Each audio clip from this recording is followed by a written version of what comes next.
Bonjour et bienvenue au nouveau JT de Israël Torah, le nouveau JT que vous voyez une fois par semaine. Alors bien sûr, les infos vous les avez sur les autres chaînes. Vous êtes au courant qu'il fait beau en Israël, qu'on a une semaine magnifique et si Dieu veut, on aura encore devant nous une semaine magnifique. Juste je vous rappelle de continuer à sortir avec vos masques, d'utiliser le gel alcoolique, comme ça le corona ce sera derrière nous et on n'en parlera plus. Alors nous on parle pas de ça, vous êtes au courant, on parle que de bonnes choses. Et cette semaine on va recevoir dans notre JT des rabbinim extraordinaires. Alors je vous les cite, le Rav Yoel Ben Aroush qu'on adore, le Rav Avraham Meir Levi qu'on adore aussi, le Rav Yonatan Ben Chetrit qu'on ne présente plus, et bien sûr notre correspondant qui nous fait notre live chaque semaine en direct, le Rav Eitan Fison.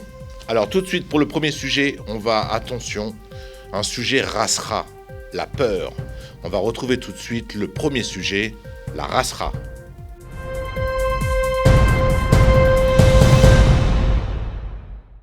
Ouh, un générique qui fait peur.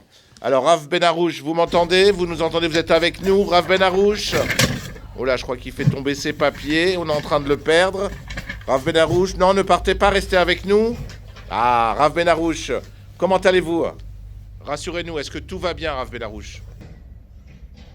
Oui, bien sûr. Enfin, non. Oui, c'est bien ce que je pensais. Alors, écoutez-moi. On est avec vous, Rav Ben Aroush. Rassurez-nous. Est-ce qu'on peut avoir un peu plus d'infos sur cette peur? Écoutez, en tant que journaliste, c'est un devoir d'informer, de chercher l'info, je comprends, là où elle se trouve, et même de casser les barrières. Oh là, rassurez-nous, Rav Ben Aroush, quand vous parlez de casser les barrières, on a un budget limité, nous, chez Israël Torah. Alors, un instant, avant de casser les barrières, surtout ne touchez à rien. J'appelle la direction pour voir si on a notre budget barrière. Un instant, ne touchez à rien. Attendez, Rav Ben Aroush. Mhm. Alors? Un instant, ils sont en R2, je vais rester en ligne, on sait jamais. Ok. De toute façon, j'ai tout mon temps. Sinon, à Ranana, vous avez beau temps, Rav Ben Aroush? Ben écoutez, Fabrice, ici en Israël, il y a beaucoup de soleil d'une manière générale, et à Ra'anana aussi. C'est un temps de vacances, je dirais. Et il peut parfois pleuvoir, mais c'est très très rare en été. Enfin, dans une année comme la nôtre, tout est possible. Alors, vous parlez de la météo, j'en ai toujours rêvé. Alors, la carte, s'il vous plaît. Alors, sur Jérusalem, on voit un beau soleil qui a brillé toute la semaine. Il a fait très beau, un vent agréable, en plaine et sur les côtes. Tekiaflo et Seklik, Stepno. Waouh! Ah, mes respects, monsieur le directeur. Oui, je suis on est en pleine émission, là, en direct, avec le Rav Yoel Ben Aroush, là, qui nous parle de la peur, qui nous fait peur un peu. Il nous a parlé de casser des barrières. Est-ce qu'on pourrait avoir un budget réparation de barrières? Ah, tout à fait. Oui, bien sûr. Oui, c'est pas d'actualité, je comprends. Bien, monsieur le directeur. Bien sûr. Au revoir. Embrassez votre femme. Merci, monsieur le directeur. Mes respects. Au revoir, bisous. Vas-y, raccroche en premier. Non, allez-y. Allez, allez, bisous. Oui, excusez-moi.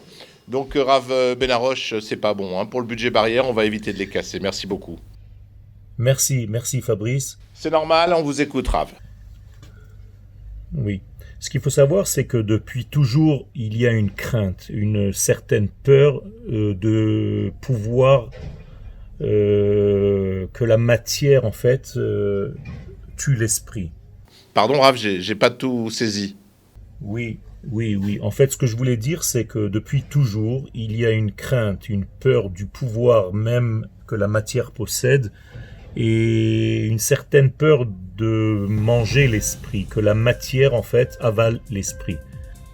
Et lorsque le judaïsme est appréhendé comme une religion, c'est alors que se révèle la faiblesse d'Israël vis-à-vis Rav Ben de Aroush, je sa crois qu'il y a terre. votre téléphone qui sonne. Si c'est urgent, allez-y, répondez, parce que de notre côté en studio, on vient d'avoir le Rav Fison, notre envoyé spécial, qui est en contact avec nous, Rav Fison, qui est en direct pour la Parashat Korach.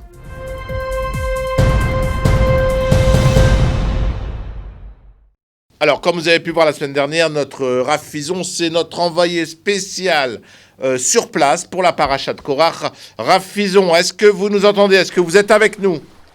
Oui, oui, oui, Fabrice, tout à fait, tout à fait. Nous sommes là, on est revenu sur le terrain. Alors, Rav Fison, la liaison est bonne avec vous.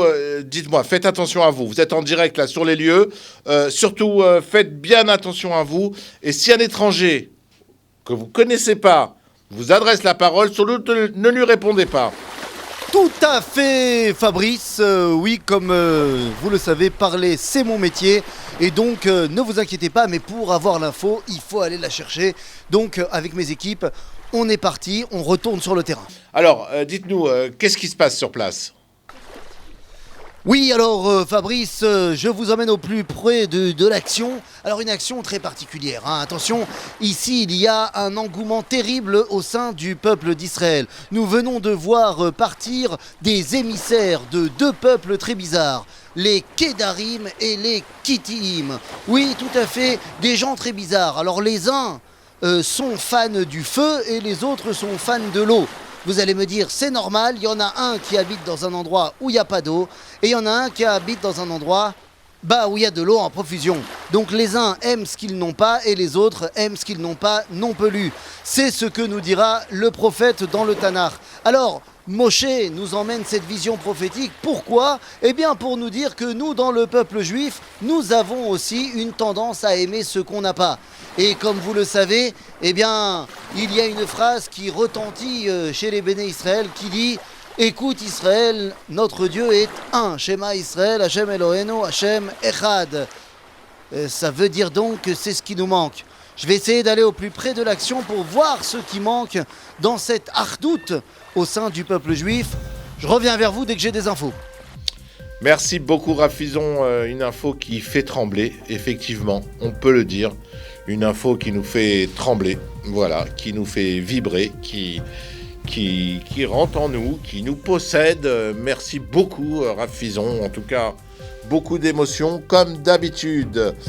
On retrouve tout de suite la peur tout de suite.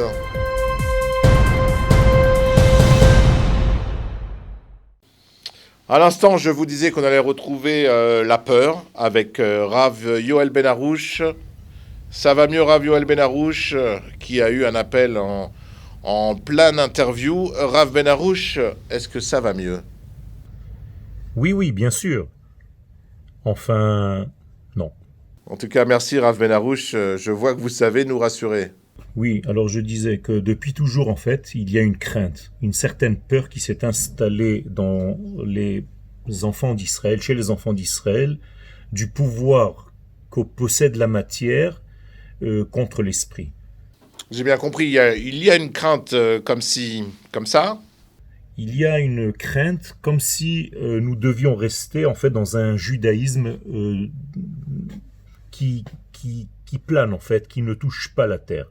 Et lorsque le judaïsme est appréhendé comme une religion, parce qu'il s'agit là en fait d'une force qui est proche de la religion, c'est alors que se révèle en fait la faiblesse de ce peuple d'Israël vis-à-vis de la terre d'Israël. Ouais, ok, mais pourquoi ? Tout simplement parce que les religions, elles, ne sont pas liées à l'espace. Elles ont une dimension de l'être, elles ont une dimension du temps, mais la dimension d'espace n'a pas vraiment d'importance. Or, le judaïsme n'est pas une religion, et la Torah parle d'une nation qui a une terre avec des frontières bien précises, et donc il est très important de savoir véhiculer ces valeurs dans le monde de la matière. Les valeurs de l'infini, bien entendu, dans le monde de la matière. Les valeurs de l'infini dans le monde de la matière. Merci beaucoup, Rav Ben Aroush. Encore des phrases qu'on adore entendre de votre bouche. Tout à fait. Et à partir, en fait, de cette terre d'Israël qui appartient à la nation tout entière d'Israël, cette nation d'Israël a le pouvoir de jouer son rôle dans l'histoire, à savoir de réaliser en fait les valeurs de l'infini dans le monde de la création. Et la perte de cette dimension-là, de cette dimension nationale, risque de réduire en fait la Torah à des lois très individuelles. Et il y a ici donc cette crainte, cette peur qui malheureusement, peut éteindre en fait le courage nécessaire à la nation tout entière pour avancer. Alors pour avancer justement, faites attention de ne pas trop reculer justement, parce que si on recule, on risque de beaucoup moins bien avancer, Rav Ben Arosh. Et en réduisant cette immensité, le problème c'est que la Torah devient très étriquée et s'appauvrit. Donc il y a quelque chose de l'ordre de l'infini béni soit-il qui nous demande de grandir pour embellir le monde. Nous devons élargir notre vision de la Torah, notre approche de la Torah pour comprendre qu'il s'agit là d'une dimension de la nation tout entière qui a reçu pour fonction de véhiculer et de parfumer l'univers tout entier. Vous parlez de parfum, moi c'est Abercrombie le mien. Si quelqu'un veut me l'offrir, vous envoyez à Israël Torah, Abercrombie & Fitch. Il y a un beau gosse dessiné dessus, comme moi. Merci Fabrice. Est-ce que vous avez... Allô? Ouais, merci. Moi, je te disais par rapport aux spaghettis la semaine dernière, mais ils avaient un goût Leicester. Je sais pas ce qu'il a mis, du piquant, je crois, dedans, ou alors, je sais pas. C'était pas très très bon. Allô? Oui, je voulais vous demander, est-ce que vous allez couper le moment où on a parlé du temps? Ah, ça va être dur ça, Rav Yoel, ce que vous me demandez. On est en direct un peu quand même. Donc, ce qui est déjà passé, on ne peut pas le couper. Ah, j'ai compris. Merci beaucoup, Yoel, d'avoir participé à cette info qui déjà fait beaucoup de bruit. Toda Rabba, Toda Rabba, Toda. Merci Fabrice, merci à tous. Oui, on va retrouver tout de suite Rav Fison, des nouvelles très sérieuses. On retrouve Rav Fison en direct de la Paracha.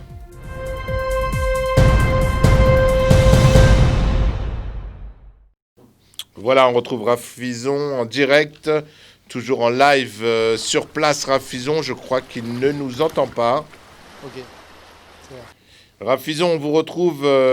Faites attention à vous. Vous connaissez le mot d'ordre ici à Jérusalem. Surtout, faites très attention. Oui, bonjour, en effet Fabrice, on est là, on fait très attention évidemment, vous inquiétez pas. Alors Rav Fison m'avait dit de pas trop vous bousculer, effectivement, avec tous les reportages que vous faites pour nous, extraordinaires. Mais bon, là, le communiqué vient de tomber et c'est très important. Dites-nous où vous en êtes, Rav Fison.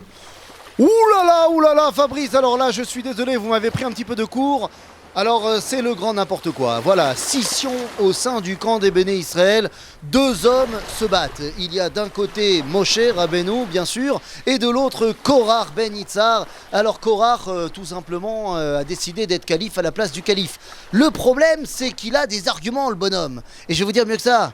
Vous m'avez demandé de faire attention à mes équipes de tournage, sauf qu'au sein de l'équipe, il y a scission également. Et oui, une moitié décide de suivre Moshe, et une autre est plus intéressée par aller chez notre ami Korach. Alors, qu'est-ce qu'il se passe? Eh bien voilà, Korach est venu avec un argumentaire bien déroulé, et il a dit « Moshe, il n'y a pas de raison que ce soit toi le chef ». Bon, je raccourcis évidemment, mais c'est de cela qu'il s'agit. Il a dit « Tu sais ». Tout le monde est saint dans le peuple juif. Kol haeda kulam kedoshim. Et donc il n'y a pas de raison que ce soit toi et Aaron les patrons. Non, pas de raison. Organisons d'un référendum des élections et c'est parti. Et là, Moshe ne savait pas vraiment quoi répondre. Il a donc été voir www.nevoa.co.il et il a vu que bien plus tard, il y aurait un homme qui s'appelle le Rav Kook qui va dire que Korach a tort. Lorsqu'il dit Kol haeda kulam kedoshim, eh bien il veut dire que tout le monde est saint. Eh bien non, ce n'est pas vrai. Il y a des gens pas très fréquentables. J'en connais d'ailleurs quelques-uns, mais on va pas donner de nom en ce moment. Et le Rav Kook dira toute l'assemblée, toute est sainte, c'est-à-dire que lorsqu'on la prend dans sa globalité. Au niveau individuel, eh bien, ça va dépendre de l'évolution de chacun. Et donc, si vous voulez, eh bien, une partie décide de suivre Korach, une partie reste fidèle à Moshe Rabbeinu. Alors, le grand problème, évidemment, quand on regarde le pourquoi du comment, eh bien, on va se rendre compte d'une chose, c'est que Korach n'a pas seulement émis une idée, mais voyant que la majorité des gens quand même ne le suivaient pas, voyant qu'il allait certainement perdre les élections, eh bien il a décidé de Vaikar Korach. Il a pris avec lui de son côté ses partisans. Eh bien Onkelos dira Veit Pelig Korach, il a fait une miflaga. En d'autres termes, il a monté un nouveau camp d'Israël. Et oui, rebondissement incroyable, les hommes de Korach sont maintenant complètement détachés du reste du peuple juif. Ils ont des tentes à eux, ils ont des journaux à eux, ils ont des écoles à eux. Et je ne sais pas comment ça va évoluer parce que c'est la première fois. On a eu souvent des disputes au sein même du peuple juif, mais tout le monde était ensemble. C'est la première fois qu'il y a véritablement scission au sein d'Israël.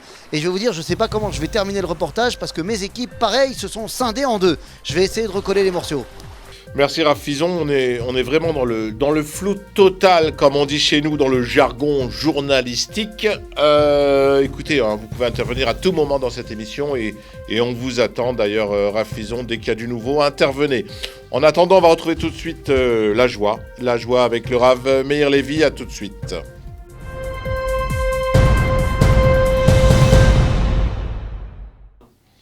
Et voilà, on se retrouve en duplex avec Rav Lévi. On voit que Rav Lévi a eu un peu de budget cette semaine. On est passé de la brosse à dents au crayon de papier. Bon, on voit vraiment que vous avez changé d'endroit aussi et que peut-être qu'on va avoir une liaison meilleure que la semaine passée. Alors, Rav Lévi, est-ce que tout va bien ? Oui, merci Fabrice. Ça fait très plaisir d'être avec vous. C'est un plaisir partagé énormément, Rav Lévi. Tout le monde vous adore. On est très content de vous retrouver. De toute façon, dès qu'on retrouve de la joie, on est heureux. Alors dites-moi, si on vous retrouve, c'est qu'on a une info très sérieuse cette semaine ? Quoi te dire de plus, Fabrice ? Je prends un plaisir fou à être avec vous aujourd'hui. Rav Lévi, oui, je vois qu'on a des petits problèmes encore. Je pense que la direction va donner tout ce qu'elle peut pour vous aider pour la prochaine fois. Un instant. Oui, par rapport à Rav Lévi. Ah, non. Rien du tout. Bon, ok. Bon, finalement, Rav Lévi. Ça fait vraiment très plaisir d'être avec vous aujourd'hui.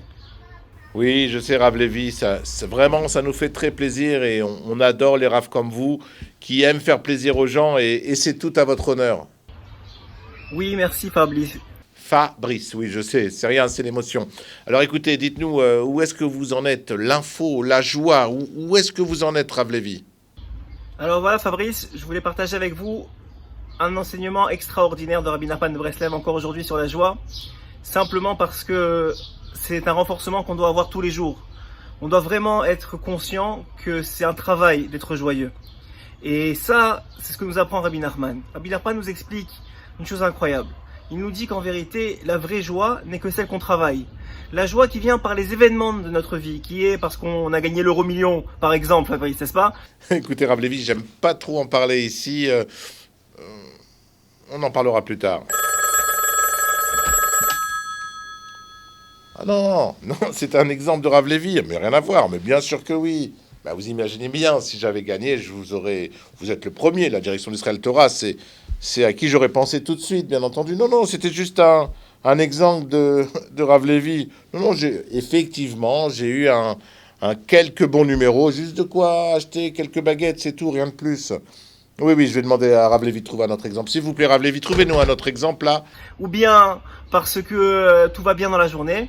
Eh bien ça, ce n'est pas la vraie joie. C'est une joie qui est temporelle et qui dit Tlouya Badavar, elle dépend de la chose. Et de la même façon que tout amour qui dépend de quelque chose, une fois que la chose elle part, l'amour part. Eh bien de la même façon, la joie c'est la même chose, nous dit Rabbi Nachman de Breslev. Si elle dépend de quelque chose, que si on te l'enlève, eh ben ta joie elle part, c'est que c'est pas de la vraie joie. C'est pas une joie nitzrit, ce qui veut dire une joie éternelle, une joie qui ne dépend pas des événements de ta vie.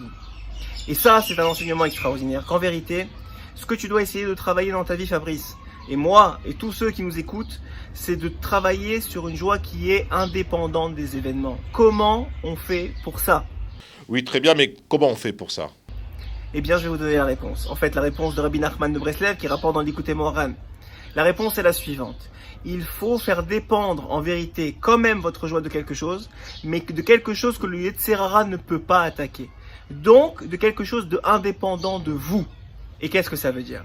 Ça veut dire que par exemple, si vous êtes joyeux d'être juif, ça vous l'avez pas choisi, personne n'a choisi d'être juif. C'est Hachem qui a décidé que ceux qui allaient d'être juifs avaient la Neshama pour le recevoir, qui étaient ses enfants, et que effectivement c'était comme ça que ça a été décidé par Akadosh Baruch Hu.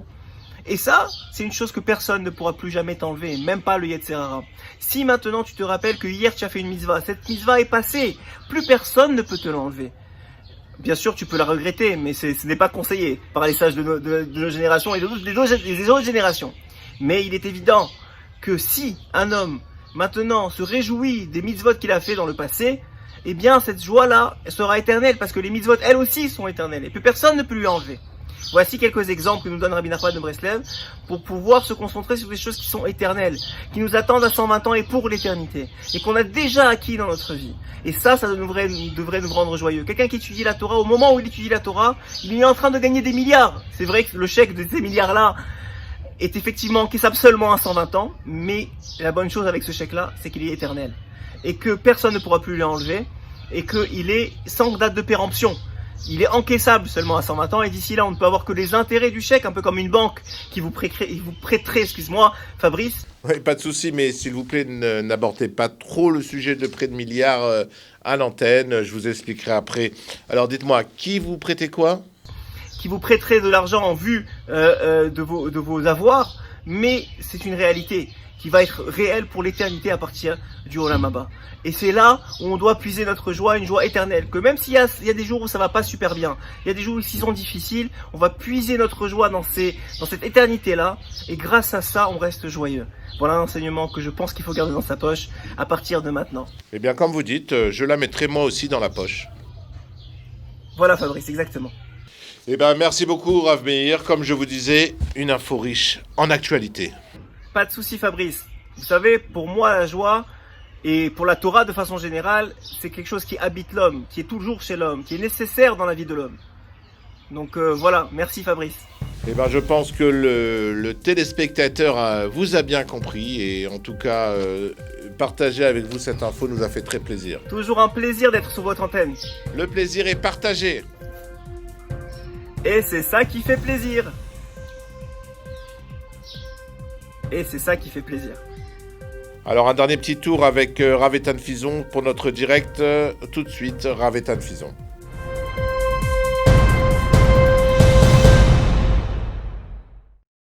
Rav Fison, vous êtes avec nous ? Oui, je crois qu'on va le retrouver dans 2 secondes. Toujours en pleine panique, le Rav Fison. Toujours en pleine panique, en direct de l'information. Ouais, mais c'est décalé. Vu que tu me mets sur la Côte d'Azur. On le voit parler avec le caméraman. Ça a l'air très très sérieux. Je n'ose pas le déranger. Rav Fison. Alors, ok. Plus bas à peu près ? Comme ça ? Un peu plus. Merci. Ok. Rav Fison, s'il vous plaît, vous êtes avec nous. Ah, c'est du vrai direct, comme vous voyez comment s'organise un direct. Les placements de pieds, les placements de micro, vous êtes en live, du vrai live. Rav Fison, faites attention à vous. Ici, toute la direction est mobilisée. Et l'Itélim, Baruch Hashem, tout le monde l'Itélim autour de moi. Shimshon Nathalie lui-même a sorti son Télim à l'heure où je vous parle. Alors, Rav Fison, faites bien attention à vous, on vous écoute. Oui, je suis revenu. Alors oui, incroyable. Un déroulement absolument imprévisible. À ce moment-là, Moshe s'adresse à Dieu. J'étais témoin de cela, c'est absolument incroyable. Il lui dit, attention, Vechi, il y en a un qui a fauté. Ve'al kol ha'edat tiktsof. Oui, parce que Korach a fait n'importe quoi et Dieu a décidé comme on sait qu'il est capable de le faire. Mais là, Moshe dit, mais je comprends pas, parce qu'il y en a un qui a fauté, alors tout le monde va prendre. J'ai été le premier à aller voir Moshe en lui disant, mais qu'est-ce que c'est que cet argument, Moshe ?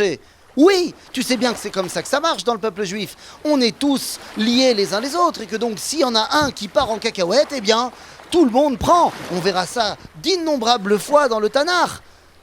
Et Moshe de répondre, oui, ça c'est vrai quand on est tous ensemble. Il y a un homme qui a écrit un livre qui s'appelle la Pachad Yitzhak. Et le Baal, la Pachad Yitzhak, explique qu'effectivement, lorsqu'on est un peuple juif, eh bien, Kol Israël Arevim Zelazé, et donc, s'il y en a un qui faute, eh bien, c'est aussi ma responsabilité. Mais là, ce n'était plus le cas. Korach s'était complètement scindé du peuple juif. Et donc, dans un cas comme ça, Moshe dit, écoute, il a décidé de sortir du clan Israël. Qu'est-ce que tu veux que je te dise ? C'est pas maintenant, parce que lui, il faute que nous, on va prendre. Et le grand problème dans cette histoire, eh bien, je vais vous dire, quand vous regardez toute la Torah, eh bien, nous pouvons pratiquement mettre une date au mois ou au jour près de chaque événement qui va se passer depuis, on va dire, la sortie du déluge jusqu'à la fin de la Torah. Chaque événement peut être daté. Seule la dispute de Korach, eh bien, toraniquement parlant, tu ne sais pas quand est-ce qu'elle se passe. Pourquoi cela? Pourquoi est-ce le seul événement qui n'a pas de date? Eh bien, tout simplement parce que c'est un événement, et je le vois aujourd'hui, qui peut arriver à toutes les époques. Cette scission au sein du peuple juif est peut-être le plus grand danger de toutes les époques. Notre message étant Shema Israël, Hashem Eloheinu, Hashem Echad, eh bien nous avons vu préalablement que chaque identité humaine, on avait parlé des Kittim et des Kedarim, eh bien recherche ce qu'elle n'a pas, ce qui lui manque. Si notre motto à nous, notre mot d'ordre c'est Achdout, eh bien c'est ce qui nous manque. Et donc il faut énormément travailler pour ne pas que les dissensions internes eh bien, fassent de nous 2, 3, 4, 5 peuples. Voilà, c'est de cela qu'il s'agit. Moshe est le sélectionneur, il faut respecter les choix du sélectionneur pour que l'équipe marche. Et même si au sein de l'équipe il y a des disputes, eh bien on a le droit de ne pas être d'accord. Ça ne remettra jamais en cause l'unité du groupe, l'unité du Klal Israël. Ve'aya à ce moment-là, Bayom Haou, Yeh Hashem Echad, ou Shemo Echad. À vous les studios. En tout cas, merci Ethan, merci Rav Fison. Toujours, vous êtes là au front à nous donner au cœur de l'actualité ce qui se passe et ça nous fait très plaisir. Merci beaucoup et faites attention à vous. Alors, toujours dans l'actualité, on continue avec Moshe. On a un dossier très important, Moshe et l'humilité.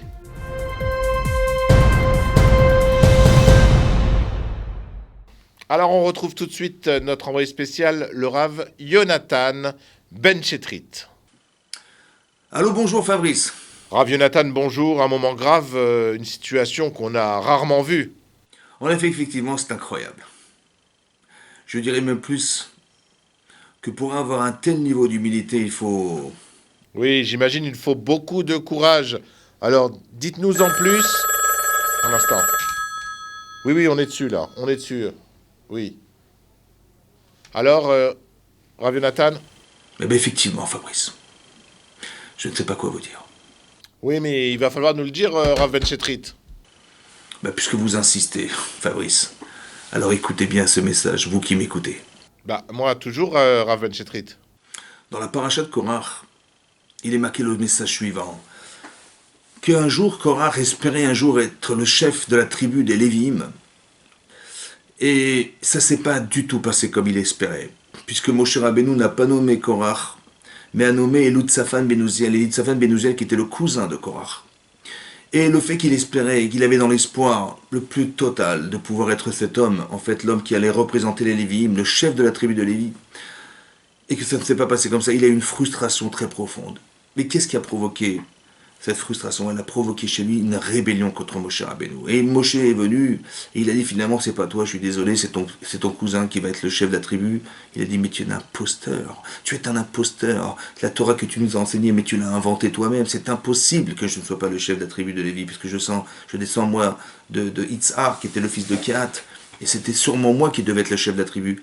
Tu es un imposteur, Moshe Rabbeinu. Et la Torah nous dit, et c'est marqué dans le texte, Vaishma Moshe. Il a entendu Moshe. Et Vaipol al Panav. Il est tombé face contre terre. Je sais comment il est tombé. Mais quelqu'un qui vous insulte de la sorte, la frustration que Moshe aurait dû ressentir, l'humiliation en public qu'il aurait dû ressentir, il aurait dû se rebeller contre comment il a pu dire de lui qu'il était un imposteur, alors que la Torah, la véritable Torah, il l'a transmise de la bouche d'Hachem directement au Klal Israël, comment il a pu dire une chose pareille? Alors en fait, ce qu'on apprend de là, l'humilité. Vous avez compris? Il est tombé sur sa face et il a dit la chose suivante. C'est la 4e fois que ça se passe. La première fois, il fallait pardonner la faute du veau d'or. Et j'ai prié et ça a été exaucé. La 2e fois, on s'est plaint dans le désert de ne pas avoir de quoi manger. Et j'ai prié et ça a été exaucé. La 3e fois, il y a eu la faute des Méraglim, les explorateurs qui ont dit de la médisance sur la terre d'Israël. J'ai prié à Hachem et ça a marché. La 4e fois, c'est Korach. Qu'est-ce que je vais dire à Hachem pour lui sauver sa vie? Voilà ce qui est marqué ici. L'humilité, ça veut dire que on doit avoir ce recul, que les choses qu'on entend des fois qui sont des choses humiliantes, elles doivent nous traverser, mais jamais nous toucher. Et c'est ça qui s'est passé pour Moshe Rabbeinu. Il est tombé sur sa face, il a dit, mais qu'est-ce que je vais dire à Hachem pour lui sauver sa vie à cet homme? C'est ça, l'humilité de Moshe Rabbeinu. Et ça, c'est une leçon qu'on devrait tirer tous ensemble et comprendre que lorsqu'on est agressé par des gens, en fait, c'est dommage de se sentir vexé, de se sentir humilié ou de se sentir touché par ce qui nous arrive, parce qu'en fait, ça nous traverse. Mais ça ne doit jamais nous toucher au point de perdre sa conscience. Et c'est ça qui est marqué. L'humilité de Moshe Rabbeinu. En tout cas, merci Jonathan. Comme d'habitude, une actualité vraiment bouillante. Merci Fabrice. Merci de m'avoir permis de pouvoir passer ce message au grand public. Et que j'espère qu'on en tirera les leçons et qu'on apprendra de l'humilité de Moshe Rabbeinu. Alors je peux vous dire, Rav, à très très bientôt, parce que vraiment ici, tout le monde et nos téléspectateurs aussi ont adoré votre intervention. À très bientôt, au revoir. Ah, excusez-moi, je viens de recevoir un téléx. Ah non, c'est un fax. Rav Fison qui nous envoie un message en direct du front. Rav Fison voudrait intervenir, bien entendu. Vous le savez, Rav Fison, vous avez la parole à tout moment dans cette émission. Alors, Rav Fison, où est-ce qu'on en est avec Korach? Est-ce que vous avez eu plus d'infos? Oui, alors oui, j'entends votre dernière question. Qu'est-ce qui se passe pour Korach? Eh bien, oui, Korach, la terre l'a englouti.